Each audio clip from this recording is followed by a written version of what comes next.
Stream thinking. It's learning how to trust what's in your present place of right now. Now, to get there requires some practice. Just one sheet of paper every day, 10 minutes, write about whatever is moving through your presence of what is right now, with absolutely no judgment. Stream thinking sharpens your skills as a listener, as a communicator, and as an activator. Learning how to trust what is right now. This is Stream Thinking. Today we're reading from July 12, 2023. I remember getting into a deep conversation in the mid-1980s with fellow announcer Hunter Herring about what it's like to live in one city for 18 plus years. He did so in Columbia, South Carolina, before moving to Charlotte, North Carolina. That always blew me away because as a teen, I got married, moved to a tiny town, then back to Billings for 3 years before racing to Charlotte, where I was determined to be gone after 2 years of radio airplay. I tried several times to leave Norfolk, Virginia, Phoenix, Charleston, even a tiny attempt to reach San Francisco, but I could never say yes to the markets that were inviting me to become part of their business dream. I've been in Charlotte for 38 years, and people endlessly ask me, why are you still here?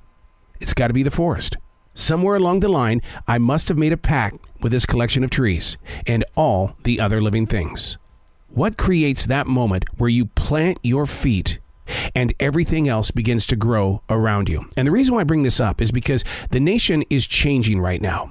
People who once had their entire life in California, New York, Ohio, even as far away as Washington State, they're all crisscrossing the 48 lower states. They're all moving into newer areas of growth. All of those family traditions left behind. Now, I'm guilty of that because my family is up in Montana. And now that I've lost my sister, my brother, my parents, there's no reason for me to return to the state of Montana because I feel like I left that behind 38 years ago. And there's going to come a time where the transitions of life will take me from this beautiful forest in South Charlotte, North Carolina. I made a pact to protect the trees because I know what they looked like in 1992. I know how beautiful they are right now because we replenished the forest with 1,700 trees and we've taken very good care of this forest.